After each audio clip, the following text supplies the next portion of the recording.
Hello दोस्तों, स्वागत है आप सभी का आपके अपने यूट्यूब चैनल DR क्लासेस पर। जी हाँ दोस्तों, आज आपके लिए लेकर आए एक नया टॉपिक जिसमें है मौलिक अधिकार। ठीक है, तो पॉलिटी में आज आपको पढ़ाएंगे मौलिक अधिकार क्या है। ठीक है, तो मौलिक अधिकार कैसे कहते हैं दोस्तों, इससे पहले मैं आपको कुछ बातें बता देता हूँ। जैसे कि दोस्तों अपने भारतीय संविधान में 22 भाग हैं और 395 अनुच्छेद हैं और 22 अनुसूचियां हैं। तो दोस्तों आपको भाग नंबर 1 में जो उल्लेख किया गया है संघ और उसके राज्य जो अनुच्छेद 1 से 4 तक है। ठीक है, और भाग 2 में तुम्हारा उल्लेख किया गया है नागरिकता, जो अनुच्छेद 5 से 11 तक उल्लेख है।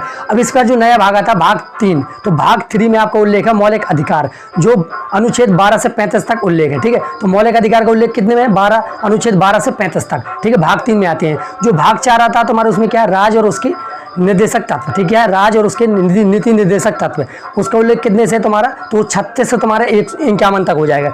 ये सभी बातें आपको ध्यान रखना है। और इसके बाद आ जाता है भाग 4। ठीक है, भाग 4 का उसमें तुम्हारा मौलिक कर्तव्य, जो तुम्हारे अनुच्छेद 51 का में उल्लेख है। तो इससे पहले जो हम आज पढ़ना टॉपिक हमारा रहेगा मौलिक अधिकार। तो मौलिक अधिकार यानी कि तुम्हारा भाग 3 में तुम्हारे मौलिक अधिकार का उल्लेख है। तो भाग 3 में मौलिक अधिकार का उल्लेख है अनुच्छेद 12 से 35 तक। तो आज का पूरा टॉपिक रहेगा मौलिक अधिकार। तो दोस्तों यदि बात कर लेते हैं कि मौलिक अधिकार क्या है, तो पहला टॉपिक क्या रहेगा हमारा? मौलिक अधिकार किसे कहते हैं। तो सबसे पहले आपको जानना है कि what is the fundamental rights. ठीक है, तो फंडामेंटल राइट्स क्या है, यानी कि मौलिक अधिकार किसे कहते हैं। तो यदि मौलिक अधिकार की बात करें कि मौलिक अधिकार क्या है, तो मौलिक अधिकार तुम्हारे वे अधिकार होते हैं जो किसी भी व्यक्ति के जीवन और उसकी वृद्धि के लिए अति आवश्यक होते हैं। क्या दोस्तों? मौलिक अधिकार वे अधिकार जो किसी भी व्यक्ति के जीवन और उसकी वृद्धि के लिए अति आवश्यकता होते हैं। और दोस्तों उसे न्यायपालिका और दोस्तों उस व्यक्ति को यानी मौलिक अधिकारों को न्यायपालिका का संरक्षण भी प्राप्त होता है। ठीक है, राज्य के विरोध, ठीक है, उस व्यक्ति को मौलिक अधिकारों का संरक्षण न्यायपालिका दिलाती है। तो ये आपको ध्यान रखना है। तो मौलिक अधिकार तुम्हारे वे अधिकार होते हैं जो किसी भी व्यक्ति के जीवन और उसकी वृद्धि के लिए अति आवश्यक होते हैं। दोस्तों ये बात ध्यान रखना। ठीक है, तो अब ये बात होगी तुम्हारे मौलिक अधिकार। यदि बात कर लेते हैं तो भाग 3 अनुच्छेद 12 से 35 तक आपको मौलिक अधिकारों का वर्णन किया गया है। ठीक है, तो भाग 3 में, संविधान के भाग 3 में अनुच्छेद 12 से 35 तक आपको मौलिक अधिकार का वर्णन किया गया है। तो दोस्तों यदि बात कर लें जो हमारा मूल जो तुम्हारा संविधान था उसमें कितने मौलिक अधिकार थे, तो मूल संविधान में तुम्हारे 7 मौलिक अधिकार का उल्लेख किया गया था। कितने? 7 मौलिक अधिकार का उल्लेख किया गया था। लेकिन वर्तमान समय में कितने हैं? तो वर्तमान समय में तुम्हारे 6 मौलिक अधिकार है। ठीक है, तो वर्तमान समय में तुम्हारे मौलिक अधिकारों की संख्या कितनी है? 6 है। ठीक है, मौलिक अधिकारों की संख्या कितनी है? 6। पहले कितने थे? पहले हमारे 7 थे। यानी कि जो तुम्हारे एक मौलिक अधिकार है तुम्हारा संपत्ति का अधिकार। ठीक है, संपत्ति का अधिकार ये तुम्हारे मौलिक अधिकार से हटा दिया गया है। तो 44 में यहाँ पर आप नोट करके लिख लीजिए, यहाँ पर लिख लीजिए 44वां। ठीक है, 44वां संविधान संशोधन, यहाँ पर लिख लीजिए संविधान संशोधन 1978। कितना? 1978। ठीक, इस 44 में संविधान संशोधन 1978 के द्वारा जो तुम्हारा संपत्ति का अधिकार था, जो क्या था तुम्हारा जो संपत्ति का अधिकार था, उसको मौलिक अधिकार से हटा दिया गया है। तो वर्तमान समय में कितने अधिकार तुम्हारे बचे हैं? 6। ठीक, वर्तमान समय में हमारे मौलिक अधिकारों की संख्या 6 है। पहले कितनी थी? 7 थी। लेकिन इस 44 में संविधान संशोधन 1978 के द्वारा जो तुम्हारा संपत्ति का अधिकार, कौन सा? संपत्ति, यहाँ पर नोट कर लीजिए संपत्ति का अधिकार। संपत्ति का जो अधिकार था इसको क्या कर दिया गया? इसको हटा दिया गया। ये आपको ध्यान रखना है, इसको क्या कर दिया है? इसको हटा दिया गया। ठीक है, तो संपत्ति का जो अधिकार था 42वां संविधान संशोधन 1978 द्वारा इसको हटा दिया गया। तो वर्तमान समय में मौलिक अधिकारों की संख्या 6 है। अब कौन कौन से यहाँ पर देखिएगा, जो तुम्हारा पहला मौलिक अधिकार है देखिएगा, तो पहला मौलिक अधिकार क्या है तुम्हारा? समानता का अधिकार। ठीक है, तो समानता का अधिकार पहला मौलिक अधिकार है जो अनुच्छेद 14 से 18 में मिलता है। अब बात कर लेते हैं दूसरा मौलिक अधिकार क्या है तुम्हारा? स्वतंत्रता का अधिकार। ठीक है, स्वतंत्रता का अधिकार ये कब मिलता है तुम्हारा? अनुच्छेद 19 से 22 तक आपको इसका उल्लेख मिलता है। ठीक है, तो स्वतंत्रता का अधिकार आपको अनुच्छेद 19 से 22 तक इसका उल्लेख मिलता है। अब बात कर लेते हैं तीसरा मौलिक अधिकार क्या है? तो शोषण के विरुद्ध अधिकार। ठीक है, शोषण के विरुद्ध अधिकार तुम्हारा तीसरा मौलिक अधिकार है जिसे अनुच्छेद 23 से 24 के बीच में उल्लेख किया गया है। अब बात कर लेते हैं जो चौथा मौलिक अधिकार क्या है तुम्हारा? धार्मिक स्वतंत्रता का अधिकार।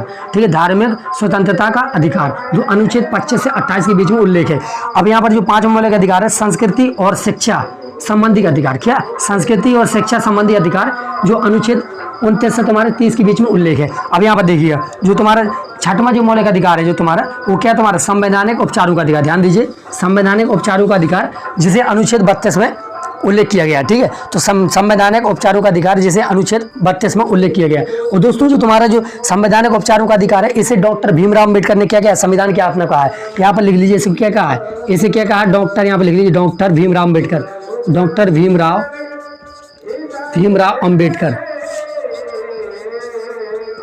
अम्बेडकर।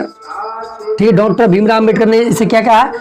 संविधान की आत्मा क्या, किसको संवैधानिक उपचारों का अधिकार है जो अनुच्छेद 32 में उल्लेख है, इसे कहा डॉक्टर भीमराव अम्बेडकर ने संविधान की आत्मा। लिख लीजिए संविधान की क्या है तुम्हारी? संविधान की आत्मा, संविधान की आत्मा, संविधान की आत्मा। ठीक है, डॉक्टर भीमराव अम्बेडकर ने तुम्हारे संवैधानिक उपचारों के अधिकार को क्या क्या संविधान की आत्मा कहा। तो ये रही तुम्हारे 6 मौलिक अधिकार, इनको आप नोट कर लीजिएगा। तो सबसे पहले क्या करना है आपको, भाग 3 और अनुच्छेद 12 से 35 तक आपको मौलिक अधिकारों का वर्णन किया गया है। ठीक है, तो पहले संविधान में कितने मौलिक अधिकार थे? 7 थे, लेकिन 42वां संविधान संशोधन 1978 द्वारा तुम्हारे संपत्ति का अधिकार क्या कर दिया गया? मौलिक अधिकारों से हटा दिया गया। ये आपको ध्यान रखना। तो वर्तमान समय में मौलिक अधिकारों की संख्या कितनी है? तो वर्तमान समय में मौलिक अधिकारों की संख्या कितनी है तुम्हारी? 6। ठीक, अभी कौन कौन से हैं? पहला तुम्हारा समानता का अधिकार, दूसरा स्वतंत्रता का अधिकार, तीसरा शोषण के विरुद्ध अधिकार, चौथा तुम्हारा धार्मिक स्वतंत्रता का अधिकार, 5वां तुम्हारा संस्कृति का अधिकार और संबंधी अधिकार। ठीक है, संस्कृति और शिक्षा संबंधी अधिकार 5वां। और 6वां क्या है तुम्हारा? संवैधानिक उपचारों का अधिकार। और संवैधानिक उपचारों का जो अधिकार है तुम्हारा अनुच्छेद 32 में उल्लेख है। और संवैधानिक उपचारों के अधिकार को डॉक्टर भीमराव अम्बेडकर ने क्या किया? इस संविधान की आत्मा कहा है। ये आपको ध्यान रखना। जब भी प्रश्न आपको ये पूछा जाता है कि डॉक्टर भीमराव अम्बेडकर ने संविधान की आत्मा किसे कहा है, तो आपको बताना है अनुच्छेद 32 को डॉक्टर भीमराव अम्बेडकर ने संविधान की आत्मा कहा है। लेकिन यदि आपको कभी प्रश्न ऐसा आता है कि संविधान की आत्मा किसे कहते हैं, तो जब प्रश्न ऐसा आता है कि संविधान की आत्मा किसे कहते हैं, तो आपको वहां पर टिक लगाना प्रस्तावना को। ठीक है, किसको? प्रेम्बल ऑफ जो इंडियन कॉन्स्टिट्यूशन है उसको कहते हैं संविधान की आत्मा। यदि प्रश्न सीधे आता है कि संविधान की आत्मा किसे कहते हैं, तो प्रस्तावना को क्या कहते हैं? संविधान की आत्मा कहते हैं। लेकिन जब भी क्वेश्चन ऐसे आता है कि डॉक्टर भीमराव अम्बेडकर ने संविधान की आत्मा किसे कहा है, तो आपको क्या बताना है कि अनुच्छेद 32 को डॉक्टर भीमराव अम्बेडकर ने संविधान की आत्मा कहा है। तो आज का ये रहा नॉलेज। ठीक है, आशा करते हैं कि आपको वीडियो बहुत ही अच्छा लगा होगा। और यदि आपको वीडियो अच्छा लगा तो सबसे पहले इसका स्क्रीनशॉट ले लीजिए आप। ठीक है, यदि आपको वीडियो पसंद आया है तो एक बार इसको लाइक कीजिएगा और अपने दोस्तों के साथ शेयर जरूर कर लीजिएगा। और यदि आपने अभी तक हमारी यूट्यूब चैनल DR क्लासेस को सब्सक्राइब नहीं किया तो सब्सक्राइब जरूर कर लीजिएगा, जिससे कि आपको इसी तरह के महत्वपूर्ण वीडियो मिलते रहेंगे। जय हिंद दोस्तों, अगले वीडियो में फिर मिलते हैं।